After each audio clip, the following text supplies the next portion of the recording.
What would you do if the Roman Empire didn't just conquer your village, but reached inside your skin and turned your very youth into currency, branding you as a delicatus, a delicate one destined to be showcased, owned, and consumed like forbidden wine, a secret commodity in Rome's hidden trade of sex slaves and human trafficking?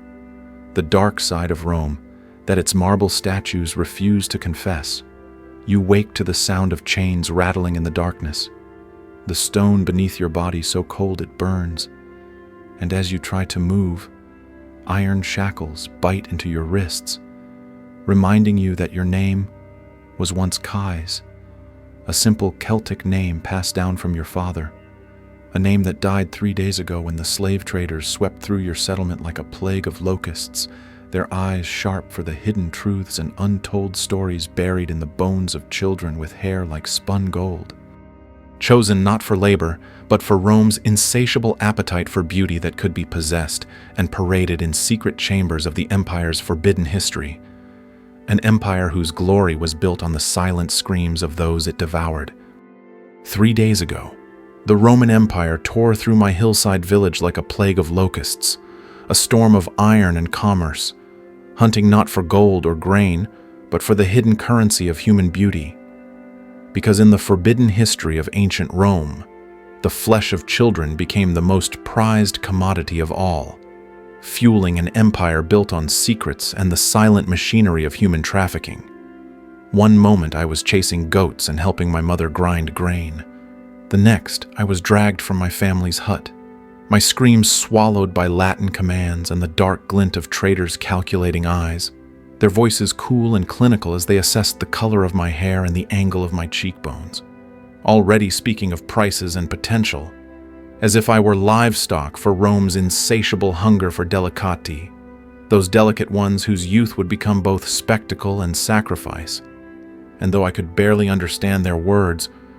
I knew that I had ceased to be a person and become a product. A fragile piece of Rome's hidden trade, bound for a journey whose horrors would carve themselves into my memory. Because the nightmare wasn't ending, it was only beginning, as the wagons rolled toward the heart of the empire where the real market waited. I woke to the sound of chains rattling in darkness so deep it felt like drowning, the stone beneath my body so cold it burned into my bones. And in that first ragged breath,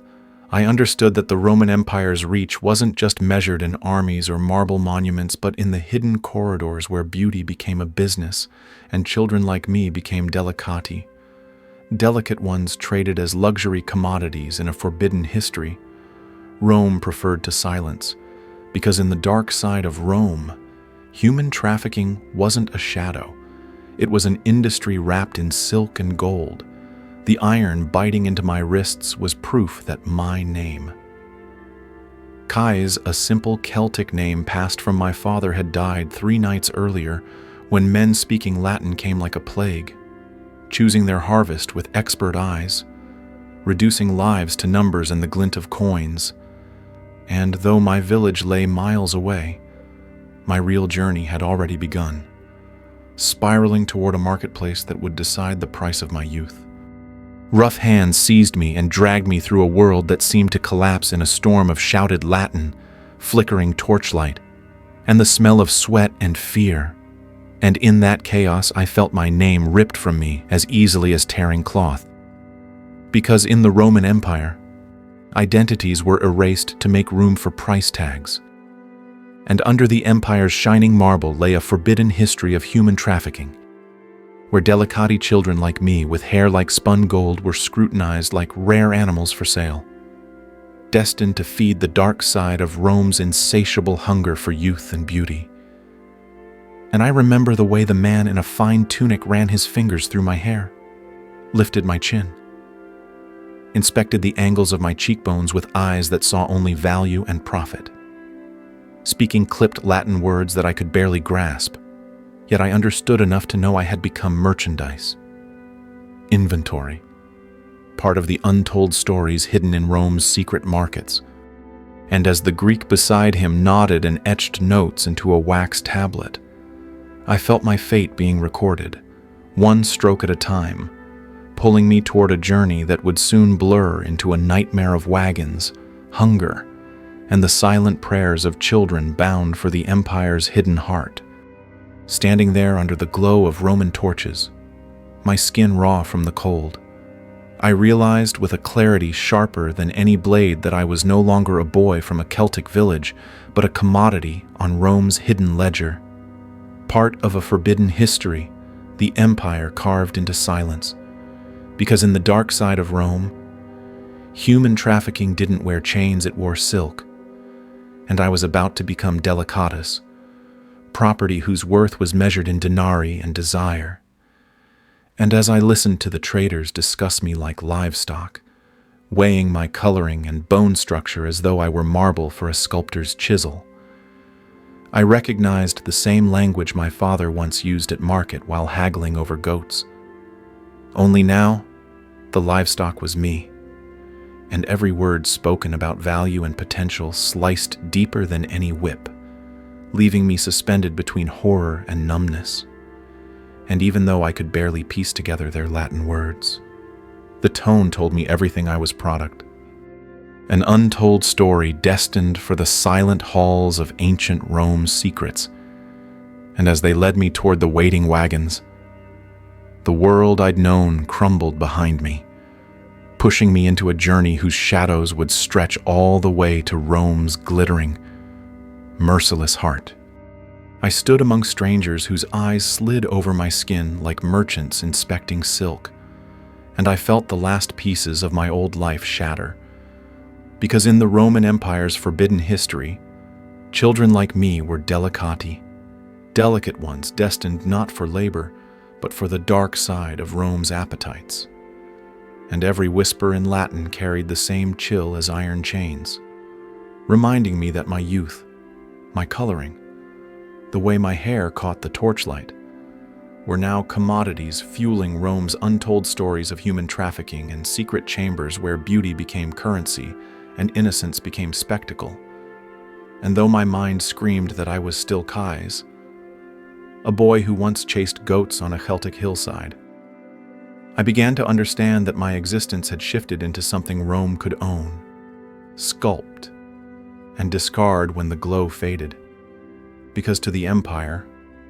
I was not a soul, but an investment. A piece of living art destined to satisfy those whose wealth demanded pleasures hidden from public eyes. And as the traders' voices echoed with casual cruelty, I realized that my journey into the Empire's glittering nightmare was only just beginning, drawing me toward wagons bound for the heart of ancient Rome's secrets, where the true horrors waited to unveil themselves. Bound in iron and shoved into a wagon cramped with other trembling bodies,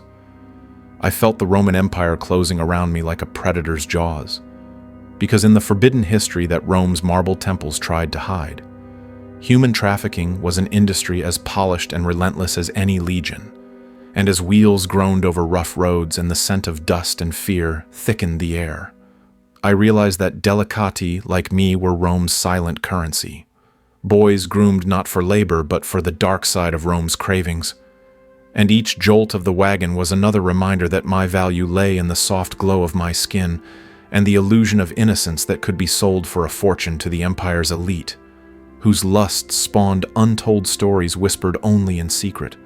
The cries of other children rose and fell like waves, some sobbing for mothers they would never see again, others staring forward with eyes already emptied of hope. And even though the traders barked Latin orders I barely understood, I could feel the weight of appraisal in every glance, measuring us like livestock bound for a market that dealt in flesh and silence. And with each passing mile, I knew we were being carried deeper into the glittering nightmare at the Empire's heart, where Rome's ancient secrets waited to transform us from children into commodities for sale. Inside that rattling cage of wood and iron,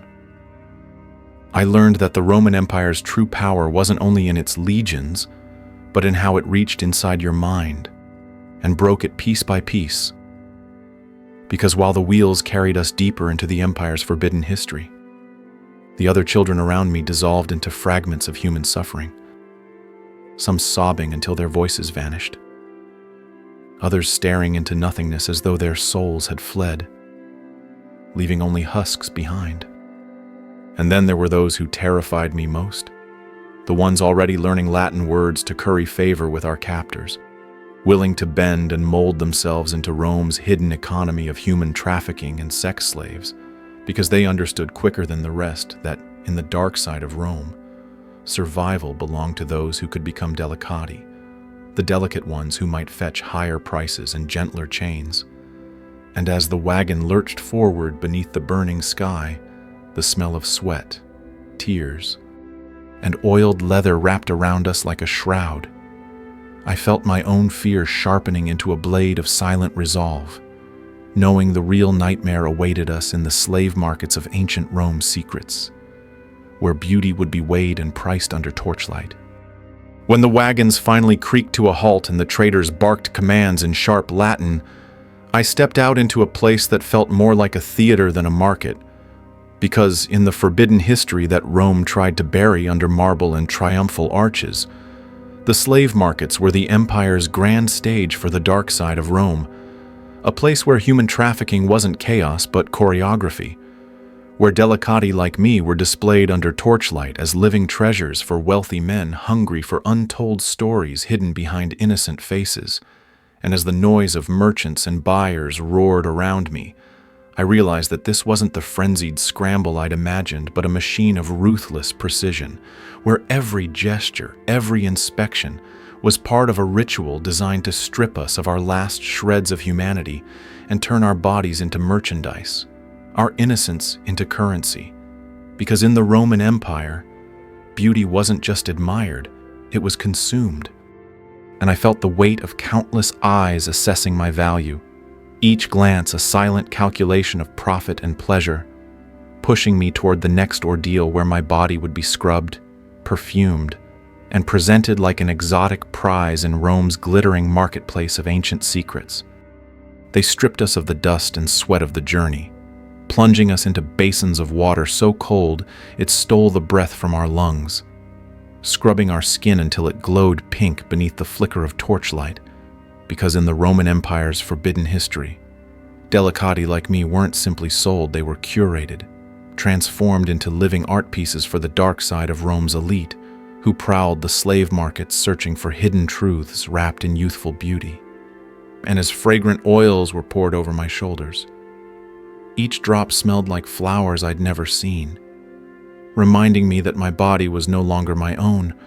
but an offering to Rome's insatiable appetite for sex slaves and human trafficking. And while a man with deft fingers trimmed my hair and shaped it to catch the light,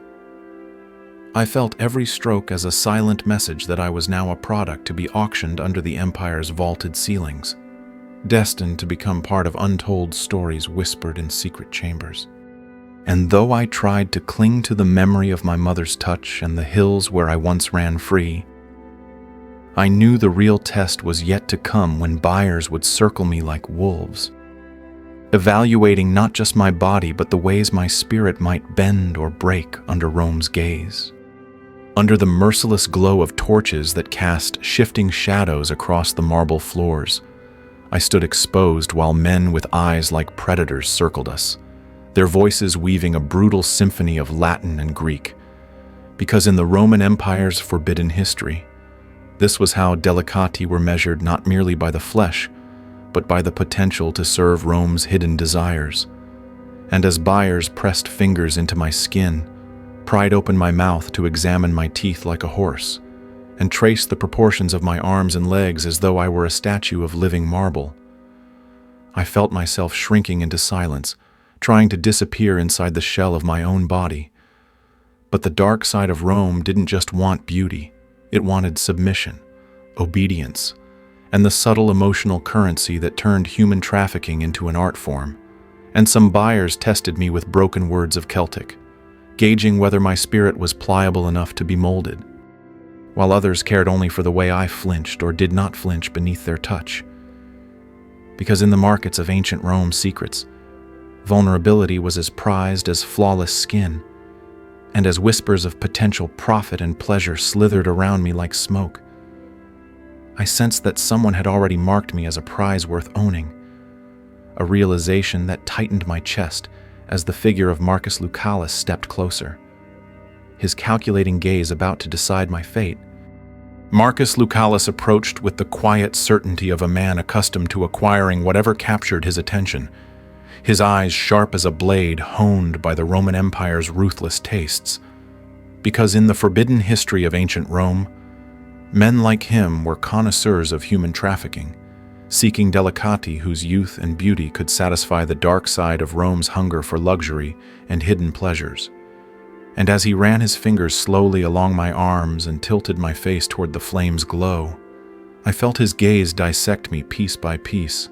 measuring my worth not as a boy, but as an object sculpted for Rome's untold stories of power and desire. And though his voice was soft when he asked my age, the casual way he spoke of years left before my replacement felt like a blade sliding beneath my ribs. Because in this empire, beauty had an expiration date as cold and final as the marble statues lining its halls. And even as he murmured approval to the Greek scribe recording the sale, I felt the weight of invisible chains closing around me, binding me not merely to Marcus Lucallus, but to the silent machinery of Rome's hidden economy. And as money changed hands and ownership papers were sealed, I knew I had just become a possession whose every breath would serve the whims of a master, carrying me into a villa whose gilded walls would become both prison and stage for the performance of my stolen youth. They led me through Rome's twisting streets, past towering marble columns and triumphal arches bathed in the glow of oil lamps, and though my eyes tried to drink in the wonders of the Roman Empire, every step felt like sinking deeper into a labyrinth woven from ancient Rome's secrets and forbidden history. Because beneath the grandeur lay a marketplace of human trafficking, where delicati like me became luxury possessions, their youth and beauty fueling the dark side of Rome's silent machinery. And as we approached the villa of Marcus Lucallus, I saw walls painted with scenes of gods and heroes, fragrant gardens spilling over with flowers whose names I did not know, and glittering mosaics underfoot that sparkled like trapped stars. But with each dazzling detail came the creeping certainty that this splendor was not meant for my freedom but for my display. Because in the untold stories of Rome, beauty was a prison as gilded as it was inescapable. And as the gates swung open and I was led across the marble threshold, I felt the weight of unseen eyes upon me, knowing that inside those walls I would be sculpted and trained into the perfect delicatus, a living ornament for Rome's hidden truths and desires waiting to unfold. Inside the villa, the air shimmered with the scent of exotic flowers and oils, walls painted with vivid scenes of gods seducing mortals and heroes locked in battles that seemed to echo the silent war now raging inside me. Because in the Roman Empire's forbidden history, such beauty existed not merely to dazzle, but to conceal chains woven from silk and fear. And as my bare feet touched mosaic floors inlaid with tiny gems that caught the lamplight like fragments of hidden truths, I felt each step drawing me deeper into the dark side of Rome, where human trafficking flourished behind locked doors, and delicati like me became living ornaments in a world obsessed with appearances and secrecy. And though part of me longed to marvel at the gardens spilling with jasmine and citrus, I knew that every blossom, every shimmering tile, was curated to frame me as an object of desire, a piece of Rome's untold stories waiting to be claimed and consumed. And as I was led down corridors where echoes whispered like conspirators, I caught sight of a man whose eyes held knowledge and calculation, and I sensed that the true battle for my soul was about to begin under the watch of Alexandros, the master sculptor of Rome's most prized possessions. Alexandros stood there with the serene detachment of a man who had survived the crucible of Rome's forbidden history and emerged reshaped into something both powerful and hollow. His eyes sharp as the chisels that once carved marble statues. Because in the dark side of Rome, men like him were forged in the fires of human trafficking, transformed from delicati into the sculptors of new generations destined to serve Rome's hidden appetites. And as he studied me with a cool appraisal that stripped away every layer of my former self, he spoke softly of the training that awaited, explaining how my mind and body would be molded into a perfect instrument for Marcus Lucalis's pleasure. Because in the Roman Empire, beauty wasn't simply admired, it was engineered. And I felt my chest tighten as he described lessons in philosophy and poetry, the art of conversation designed to entertain the elite without ever threatening their sense of superiority, and detailed how my skin would be kept soft and my body boyish, all to preserve the illusion of innocence so craved by those who prowled Rome's untold stories. And as his voice wove these hidden truths around me like invisible chains,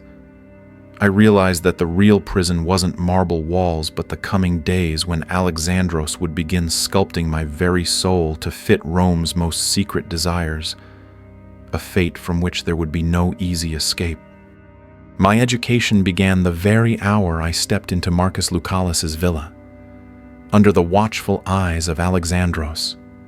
who moved through those marble halls with the quiet authority of someone who knew the price of survival in the Roman Empire's forbidden history. Because in the dark side of Rome, delicati like me weren't simply slaves. They were meticulously crafted, illusions meant to satisfy the hidden cravings of men whose wealth demanded not just flesh, but the illusion of refined companionship.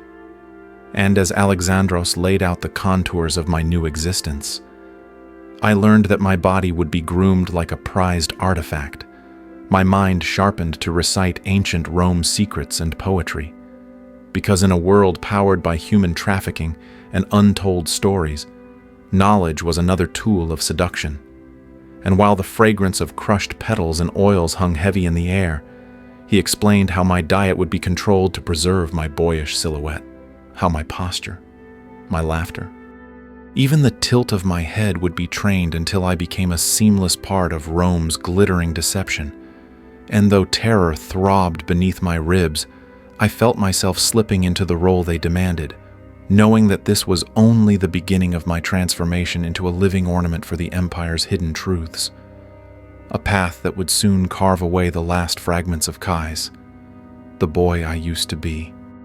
Each dawn in Marcus Lucalis's villa began like the tolling of a silent bell, summoning me into a new world of precise ritual. Because in the Roman Empire's forbidden history, delicati like me were not only sculpted in flesh, but meticulously educated to perform the illusion of cultured refinement. And under the relentless gaze of Alexandros, my mornings were consumed by lessons in Latin and Greek, memorizing the language of senators and merchants, learning how to shape every word into a weapon of subtle charm.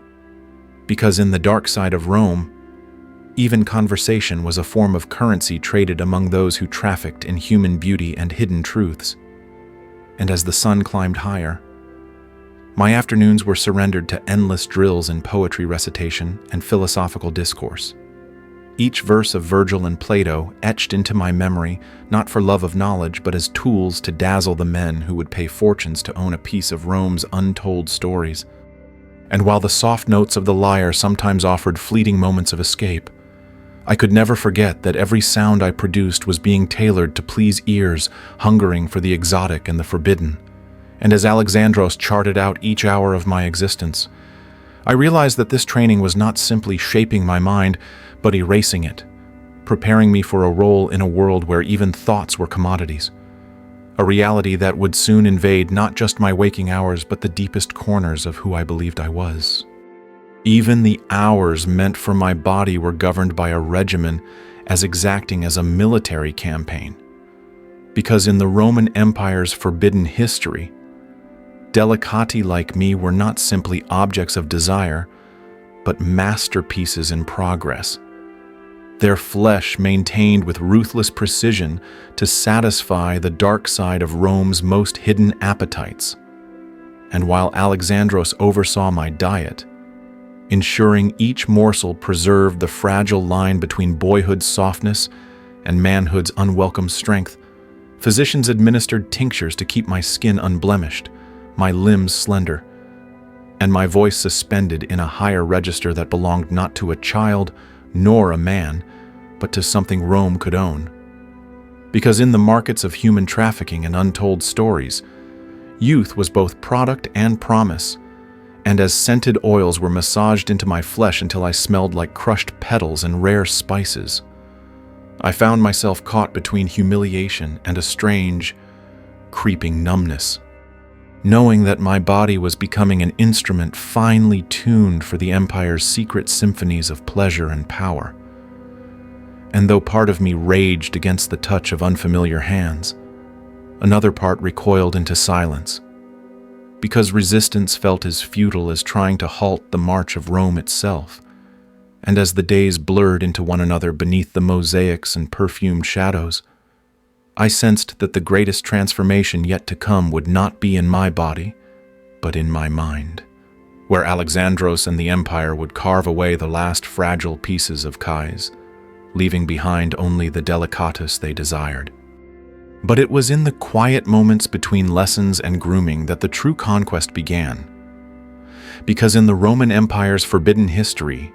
the dark side of Rome wasn't only the chains you could see, but the invisible shackles forged in the mind, and under the precise guidance of Alexandros. I learned that the Empire's most insidious weapon was its ability to rewrite the soul, to strip away names and memories until even resistance felt like a foreign concept. Because in the untold stories of human trafficking and the markets for delicati, Rome didn't just own bodies, it colonized identities. And as Alexandros forbade me to speak my birth name, calling me Ganymede instead, I felt the walls closing in around the fragile pieces of who I used to be. Because with each correction, each repeated lesson in submission and perfect posture, the boy who once chased goats on a Celtic hillside began dissolving into a product tailored for the appetites of men who prowled Rome's hidden truths. And though I fought to preserve fragments of my past, the constant reminders that my value depended on pleasing my master began to echo like a law carved in stone. And as I bowed my head and whispered Latin responses drilled into me with relentless precision, I sensed that the next stage of my transformation would demand not just my obedience, but my entire sense of self. Slowly, almost imperceptibly, the lines between who I had been and who I was being forced to become began to blur. Because in the Roman Empire's forbidden history, the greatest victories weren't won on blood-soaked battlefields, but inside the minds of those consumed by Rome's dark side, where human trafficking and the commerce of delicati turned identity itself into a commodity traded in whispers and hidden truths. And under Alexandros's relentless gaze, I was taught that survival depended on perfect submission, that the price of resistance was not just punishment but erasure. Because in the Empire's untold stories, value was measured by beauty, obedience, and the illusion of willing servitude. And as the days slipped past in a haze of lessons and silent corridors, I caught myself responding to Latin commands with reflexive grace, lowering my eyes at the precise angle that would please Marcus Lucalis, and though shame burned in my chest, part of me felt an obscene relief in knowing I was performing my role well, because the fear of becoming worthless was a weight heavier than any chain. And in the soft echo of my own voice reciting poetry and polite responses, I sensed that the next test would not come from my masters, but from the delicate balance of trust and rivalry among the other boys who, like me, were struggling to survive within the Empire's glittering cage. Yet amid the relentless routine of lessons, oils, and measured steps across mosaic floors, it was the presence of the other boys that etched the sharpest lines into the map of my captivity. Because in the Roman Empire's forbidden history, delicati were not only commodities but rivals. Each of us trained to outshine the others in a cruel market where survival meant being the most desired possession in Rome's hidden economy of human trafficking and untold stories. And I began to see how the dark side of Rome thrived not merely on the chains binding our wrists, but on the silent wars fought in glances and whispers, where a single mistake could shift a master's favor and seal another's doom. And as I studied the careful smiles, the practiced movements, the way some boys adapted with alarming speed while others withdrew into a silence so deep it felt like a kind of living death. I realized that our beauty was both shield and sword, our knowledge both weapon and curse. Because in this world, even the softest gestures could be calculated maneuvers for survival. And while I tried to keep fragments of myself hidden behind polite obedience, I knew the true test was coming in the shape of alliances and betrayals, beginning with the eyes of Alexis and Dionysos, who would soon teach me how the Empire's hidden truths played out not just in gilded chambers, but in the fragile hearts of those forced to perform in Rome's secret theater. Among the marble halls and perfumed corridors, I watched Alexis move like a shadow threaded with gold, his dark eyes glittering with secrets learned from the Roman Empire's forbidden history. Because in the dark side of Rome, survival for delicati was an art as intricate as any mosaic. And Alexis, with his perfect blend of charm and calculated submission, seemed to dance on the knife's edge between being owned and owning his fate,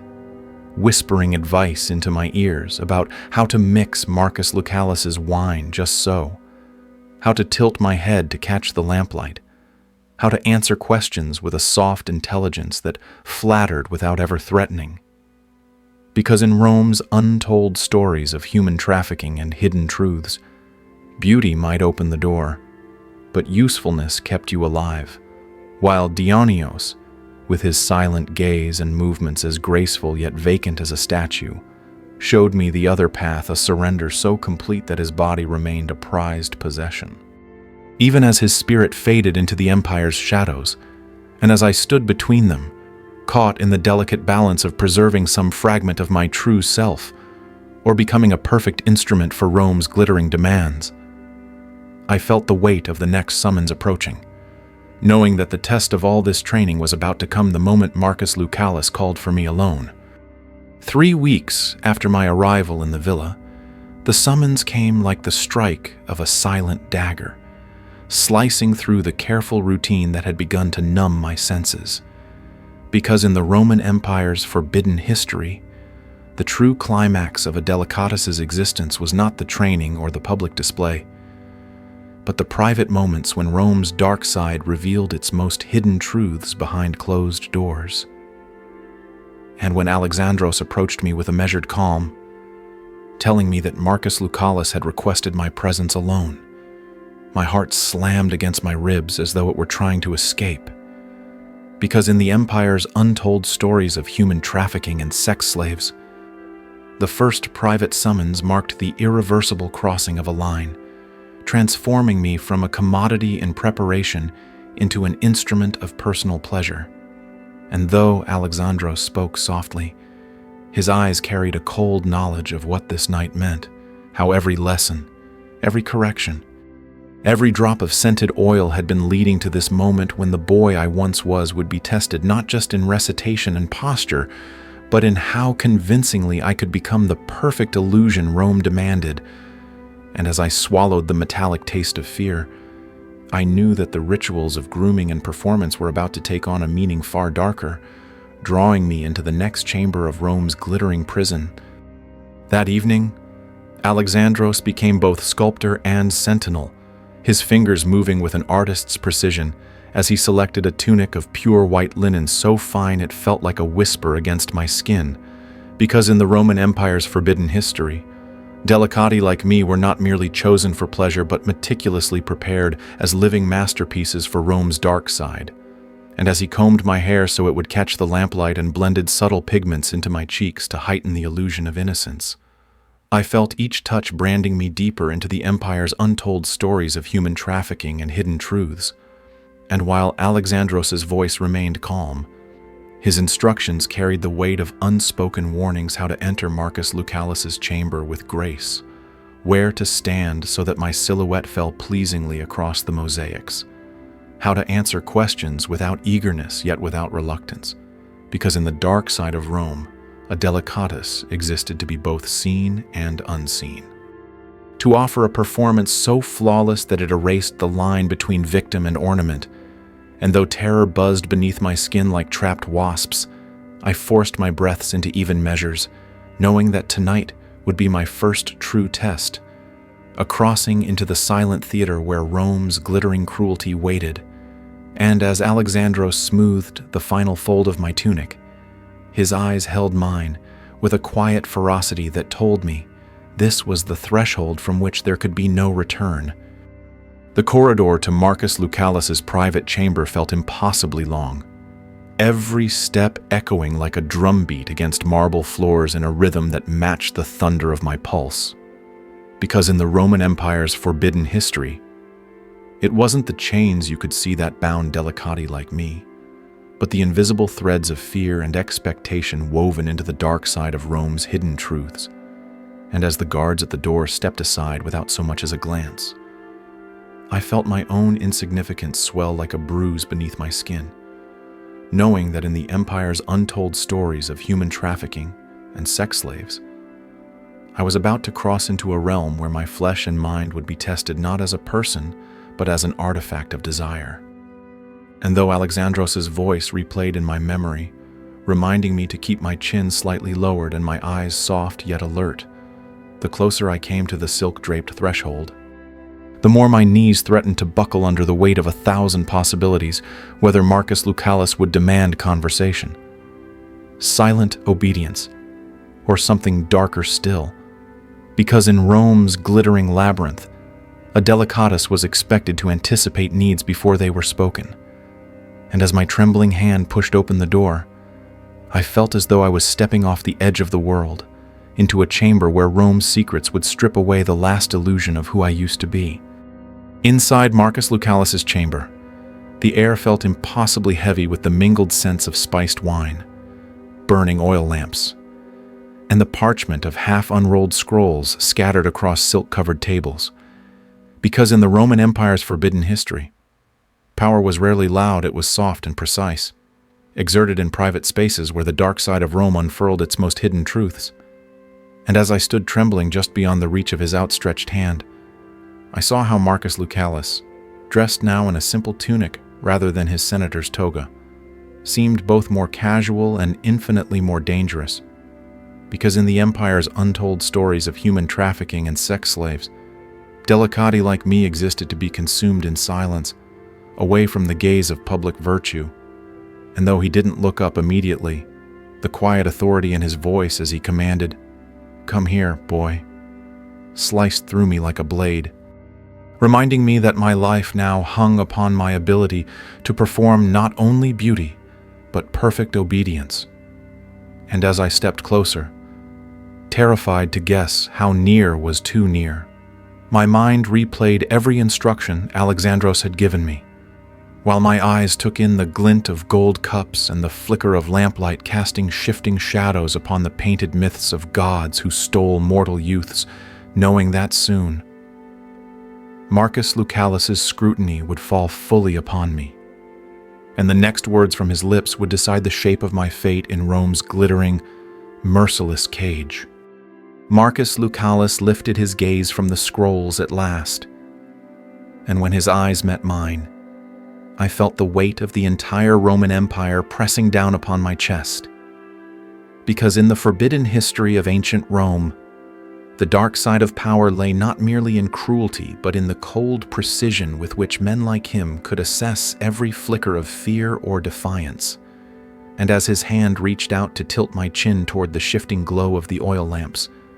I sensed that his touch was as clinical as any trader inspecting marble for hidden flaws. Because in the Empire's untold stories of human trafficking and delicati, beauty was not enough. It had to be measured, verified, proven worthy of the price. And while his fingers traced the curve of my jaw and brushed the hollow beneath my throat, I tried to stand still, despite the trembling that threatened to betray me. Because in the dark side of Rome, a delicatus who flinched too easily could be seen as damaged goods. Yet one who stood too boldly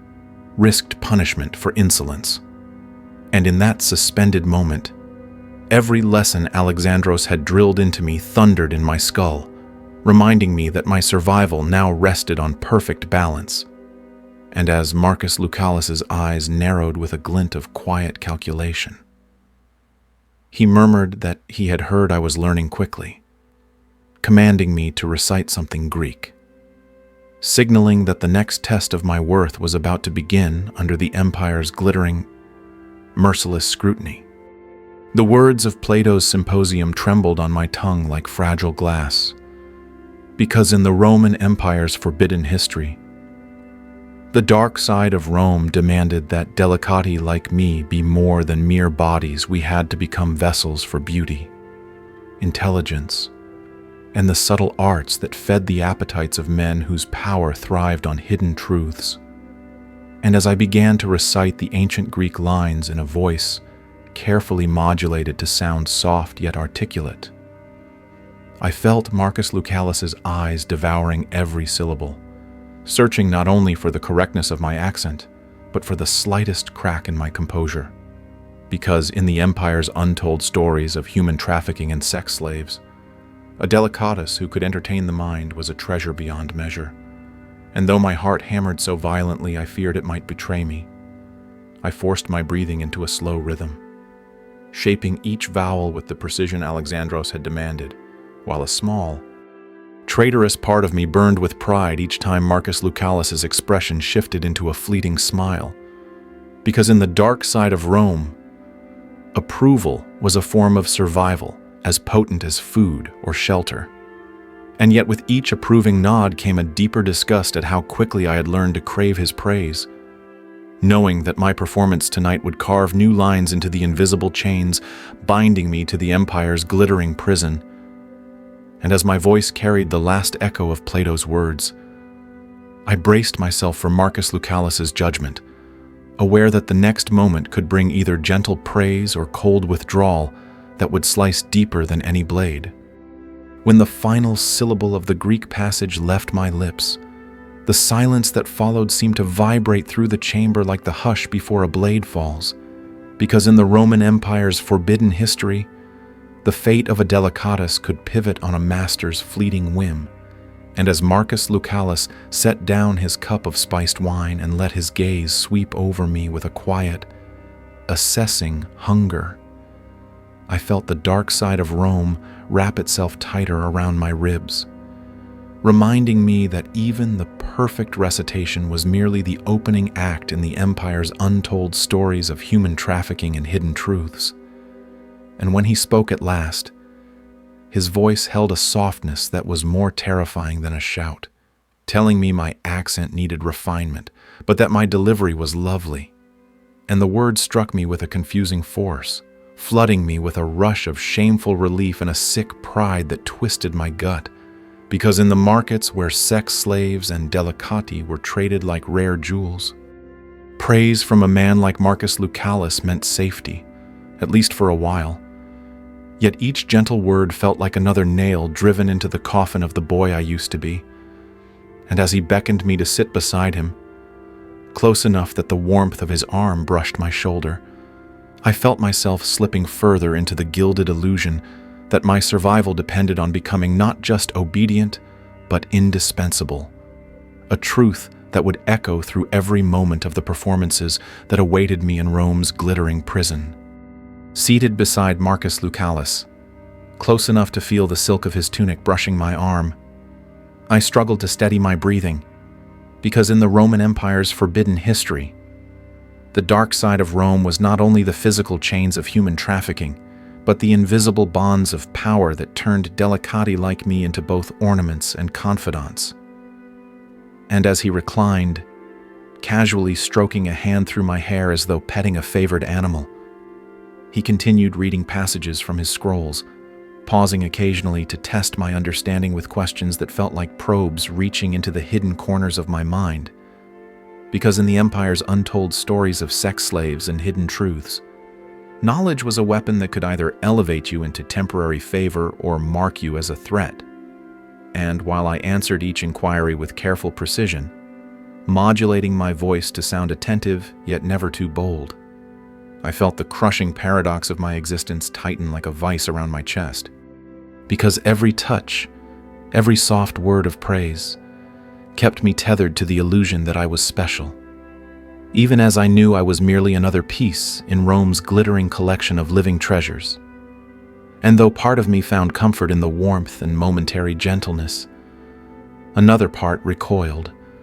knowing that my worth would always be measured against the cold calculus of desire and utility. And as his fingers stilled and his eyes drifted back to the scroll, I sensed that this private intimacy was only the first layer of a deeper game, one that would demand more than mere obedience in the performances yet to come within the Empire's golden cage. That night with Marcus Lucalis was only the beginning of a rhythm that would come to define my existence. Because in the Roman Empire's forbidden history, the dark side of Rome was not a single moment of brutality, but a sustained theater of control,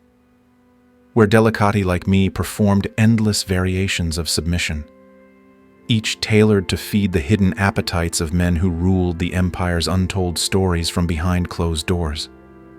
And sometimes my master summoned me for philosophical debates that tested the boundaries of my learning without ever allowing me the illusion of equality,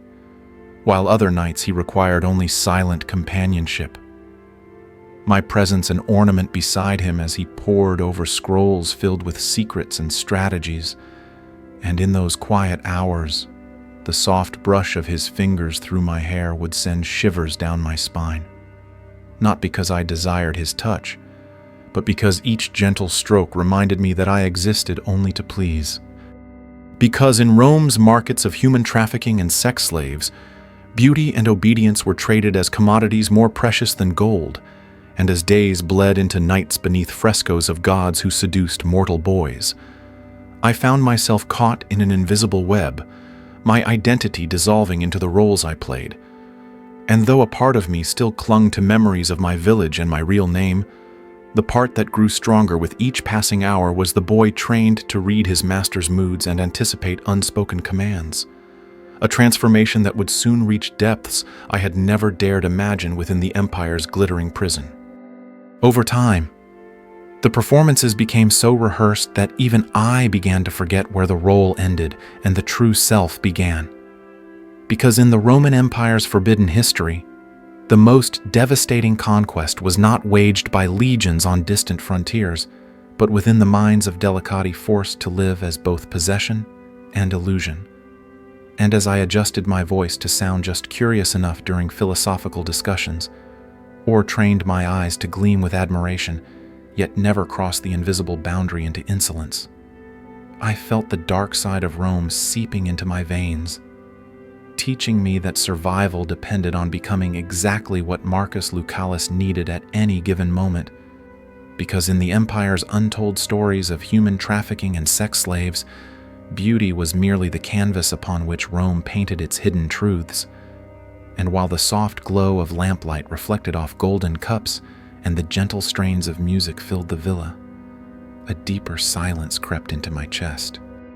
The silence of a boy learning that even his thoughts must be curated, because every twitch of my fingers, every angle of my smile, could mean the difference between favor and punishment. And though a part of me raged to reclaim my own name, another part felt a sick pride each time my master's eyes softened in approval, as if I had discovered a weapon forged from my own compliance. And as nights flowed into days beneath frescoes of gods and mortal boys entwined in fates both glorious and doomed, I sensed that the price of this existence would be a permanent fracture inside me, one that would only deepen as the Empire demanded ever more exquisite performances from those caught in its glittering prison. The longer I performed my role beneath the painted ceilings of Marcus Lucalis's villa, the more I felt the edges of myself dissolving into the polished surface Rome demanded. Because in the Roman Empire's forbidden history, the dark side of Rome wasn't merely the visible cruelty of chains and markets, but the silent erosion of identity in boys like me. Delicati transformed into living echoes of the Empire's untold stories, and as I laughed on cue, recited verses with practiced elegance, and allowed his absent-minded caresses to trace paths across my skin, a part of me began to wonder whether the true me still existed, or whether I had become entirely the creation of Alexandros's relentless training and my master's shifting desires. Because in Rome's hidden truths of human trafficking and sex slaves, Performance was survival, and survival demanded erasing any trace of resistance. And though I tried to preserve memories of my name and the hills of my homeland, each day blurred those memories further until they seemed like dreams fading at dawn, while new fears began clawing at my chest, the fear of losing favor, of the next beautiful boy arriving to capture Marcus Lucalis's eye. Because in this empire, beauty had an expiration date as inevitable as the turning of the seasons. And as I lay awake under silk sheets scented with exotic oils, I realized that even my moments of triumph were haunted by the knowledge that I was living on borrowed time, a fragile ornament in Rome's glittering prison, and that the real struggle now lay not only in pleasing my master, but in outlasting the competition that waited, silent and watchful, within these marble walls. In Marcus Lucalis's villa, even the silence was fraught with tension, because in the Roman Empire's forbidden history, the true terror of being delicatus was not only in enduring Rome's dark side of human trafficking and hidden appetites, but in knowing that you were never secure, that somewhere beyond the marble walls, other boys with softer skin and newer beauty were waiting to replace you in the Empire's untold stories. And each time, Alexandros entered the room with a measured glance or a cryptic remark about arrivals from distant provinces, I felt an invisible blade pressing closer to my throat, because in the markets of sex slaves and delicati, youth was a currency that devalued with each passing day, and no matter how perfect my recitations, how skillful my smile, or how well I performed the role Rome demanded, the truth remained that the empire's hidden truths thrived on novelty. And as whispers circulated about new shipments of captives from Gaul or Syria, my fellow boys and I exchanged glances thick with both pity and dread, because we knew the cruel equation by which one boy's arrival could signal another's quiet removal. And while I tried to keep my face placid, my mind raced with calculations of how to stay indispensable, because in this glittering prison, the price of fading from favor was to vanish like a name chiseled from stone. And as I clenched my trembling hands beneath the folds of my tunic, I sensed that the next shift in our fragile balance was already approaching, a wave that would sweep through the villa and leave survivors and casualties in its wake. The arrival of new boys became as predictable as the changing of the seasons, each one brought into Marcus Lucalis's villa wide-eyed and trembling, clutching the last tatters of a past life about to be stripped away, because in the Roman Empire's forbidden history, the dark side of Rome thrived on a relentless supply of delicati, fueling an economy of human trafficking and untold stories whispered behind marble walls. And as I watched Alexandros guide each fresh captive through the same rituals that had once reshaped me, bathing, oiling, clothing, and endless lessons, I felt a jagged mix of pity and dread coil in my chest, because I knew that every new arrival meant the balance of favor in our household would shift once again, setting off silent rivalries where a glance, a compliment, or a master's fleeting interest could decide who remained valued and who was destined for the shadows. And though I tried to offer small kindnesses to the new boys, a gentle word, a warning about the master's moods, I also felt the shameful instinct to protect my own fragile place in Rome's hidden hierarchy, because in the markets of sex slaves and delicate beauty, there was no room for mercy when survival depended on being the master's most captivating possession. And as the weeks passed and I observed the new boys learning to mimic our practiced smiles and measured steps, I understood with bone-deep certainty that we were all part of a cruel cycle, feeding the empire's glittering prison with our youth, our innocence, and the silent screams we learned to swallow. And I sensed that soon, I would witness that cycle complete itself in ways that would leave scars deeper than any whip. With each new boy who entered the villa, I could feel the atmosphere tighten like the strings of a lyre wound too close to snapping, because in the Roman Empire's forbidden history, delicati were not simply victims of human trafficking, but unwilling players in a brutal economy where beauty, obedience, and novelty were traded like precious metals. And as I watched Alexandros teach these trembling newcomers how to lower their eyes just enough, how to answer questions in softly measured tones, how to become living ornaments for the dark side of Rome's hidden truths, I saw echoes of myself reflected in their confusion and terror, and yet alongside the pity that burned in my chest, another darker instinct coiled tighter, the fear that these new faces would eclipse my own in Marcus Lucalius's gaze. Because in the Empire's untold stories of sex slaves, favor was currency, and losing it meant slipping toward the shadows where boys vanished without explanation, leaving behind only whispers of disgrace or death. And as I lay awake at night beneath silk sheets, listening to muffled sobs drifting through the corridors, I wrestled with the realization that I was becoming both victim and conspirator, forced to protect my place, even if it meant watching others be consumed by the same machine that had devoured me. And though the marble walls seemed timeless and serene, they echoed with the silent knowledge that Rome's glittering prison was built not only on conquest and wealth, but on the fragile bodies and stolen youth of those destined to fade into forgotten names. And I knew the next turn of this cycle would cut deeper than any blade. The most harrowing part of life in Marcus Lucalius's villa was not the daily rituals of training or the soft violence of a master's gaze, but witnessing what happened to those whose youth began to slip beyond the delicate threshold Rome demanded. Because in the Roman Empire's forbidden history, the dark side of Rome was a silent machine that chewed through the lives of delicati, spitting out those whose faces no longer glowed with the perfect illusion of innocence. And as I saw older boys begin to speak less, their eyes hollowing as they realized the Empire's untold stories had no place for beauty past its prime, I felt my own bones tighten with terror. Because in the markets of human trafficking and sex slaves, obsolescence was not marked with ceremony but with quiet, efficient removal. And sometimes Alexandros would appear beside one of these fading boys, his hand gentle on a trembling shoulder, murmuring of arrangements for sale to another household, or a manumission so modest it felt like exile. And other times, boys simply vanished,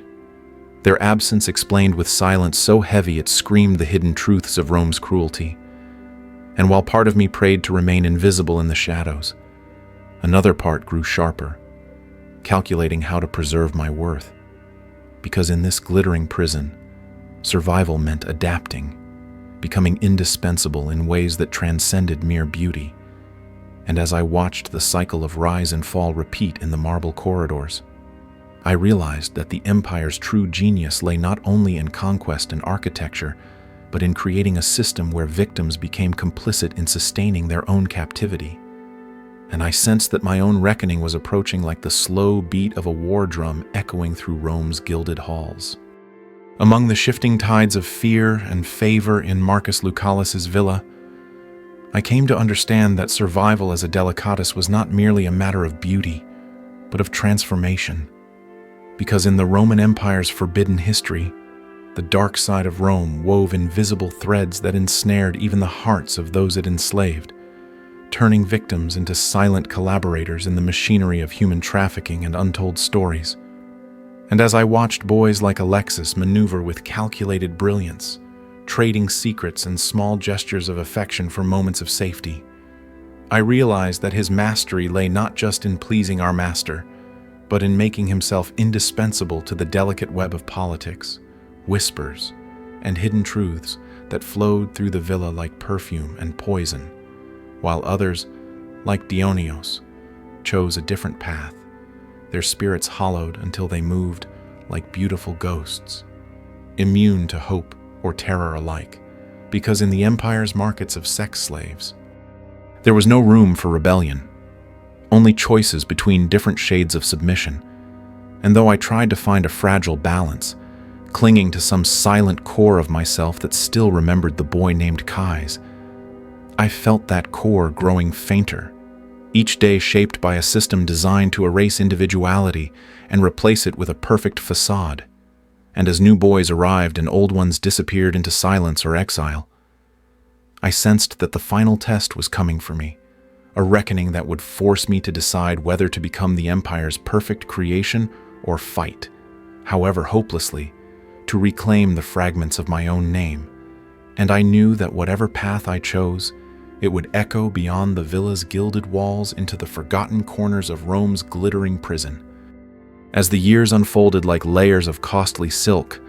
I felt the subtle betrayals of my own body signaling that my time as a delicatus was drawing to a close. Because in the Roman Empire's forbidden history, the dark side of Rome dictated that beauty existed on a ruthless clock. And as my voice edged deeper and muscles hinted at a manhood my master sought to delay with careful diets and secret herbs, I began to see the same quiet glances from Alexandros that I had once seen given to other boys who had outlived their prime. Because in the Empire's untold stories of human trafficking and sex slaves, value was measured not only by physical perfection, but by the illusion of perpetual youth. And though Marcus Lucallus still summoned me for evenings of recitation and soft conversation, I sensed the shift in his eyes, the calculating way he studied me as if assessing how much longer I might serve as an ornament in Rome's hidden truths. And while part of me felt a flicker of relief that the relentless performance might soon end, a deeper fear gripped me, because freedom in the dark side of Rome was often another word for exile, obscurity, or worse. And as whispers spread through the villa about the fate of older boys, some sold off. Others granted manumission only to vanish into the city's labyrinth. I realized that my entire existence had become a paradox, a gilded prison from which escape might cost me the only identity I had left. And I knew that whatever awaited me beyond those marble walls, it would carry the invisible scars of Rome's glittering cruelty, a truth that would echo into the final chapters of my story. When Alexandros finally came to me with lowered eyes and a measured voice to speak of my future, it felt like the hush before a blade strikes. Because in the Roman Empire's forbidden history, the dark side of Rome ensured that freedom for a delicatus was never a triumph, but a carefully negotiated transaction. And as he explained that Marcus Lucallus had arranged for my manumission, along with a modest inheritance and recommendations for service in a senatorial household, I felt the marble beneath my feet shift as though the earth itself were crumbling. Because in the Empire's untold stories of human trafficking and sex slaves, freedom was a word heavy with hidden truths, often meaning exile into a world that neither wanted nor understood those shaped by Rome's glittering cruelty. And while Alexandros spoke of opportunities, a position as a tutor, a scribe, a refined servant who could navigate the delicate currents of aristocratic society, I felt the chill realization that the very skills that made me valuable were the chains forged through my own exploitation. Because my knowledge of languages, poetry, and social graces was purchased with years of stolen youth and silent humiliation. And though part of me yearned to step beyond the villa's gilded prison, a deeper fear whispered that outside these walls, I might remain forever a delicatus in the eyes of every man who saw me. Because in Rome's hidden economy, scars are not always visible. And as Alexandros placed a gentle hand on my shoulder, I sensed that the true struggle was about to begin, the fight not merely for survival, but for reclaiming the pieces of myself that the Empire had tried so meticulously to erase. When I finally stepped beyond the gates of Marcus Lucallus's villa, carrying a scroll of manumission and a name that no longer felt like mine, the streets of Rome spread before me like an ocean I'd never learned to swim. Because in the Roman Empire's forbidden history, freedom for a delicatus was a labyrinth more treacherous than any gilded cage, and though the marble columns and triumphal arches blazed under the sun's glare, every stone seemed to whisper reminders of the dark side of Rome, where human trafficking and the flesh trade of boys like me had built an empire's glittering facade. And as I walked through crowds of senators, merchants, and slaves, all seemingly indifferent to the hidden truths swirling around them. I felt both invisible and exposed, because in the Empire's untold stories of sex slaves and delicati, our suffering was a commodity to be forgotten, buried beneath the grand narratives of conquest and glory, and yet as the roar of the Forum faded behind me, I understood that my survival carried a quiet defiance, a thread of identity that Rome's cruelty had failed to sever entirely, because despite the years spent performing, submitting, and twisting myself into the shape others demanded, a part of Kai's, the boy who once chased goats on Celtic hillsides, remained alive, flickering like a stubborn flame against the Empire's cold winds, and though my freedom came wrapped in uncertainty, fear, and the knowledge that I would forever bear the invisible scars of Rome's glittering prison. I knew my story was part of something larger, a hidden chronicle woven through the ages, because the faces change, the empires fall, but the mechanisms of exploitation endure, lurking wherever power finds beauty it can own. And so as I speak these words across centuries, I ask you, who listen from worlds I could never imagine, to remember the untold stories of those like me, whose names vanished into dust. Because only in remembering the dark side of Rome and every empire before and after can we hope to break the silent chains that bind the beautiful and the powerless, and perhaps ensure that no more children must ever walk the same torchlit corridors toward doors that should never open, in any civilization, ancient or yet to come. So as Kai's story fades into the shadows of the Roman Empire's forbidden history, remember this. The dark side of Rome wasn't just ancient cruelty, it's a mirror reflecting how power still finds ways to own beauty, silence truth, and consume the vulnerable, even today. And if hearing these untold stories stirs a flicker of unease or a spark of outrage in you,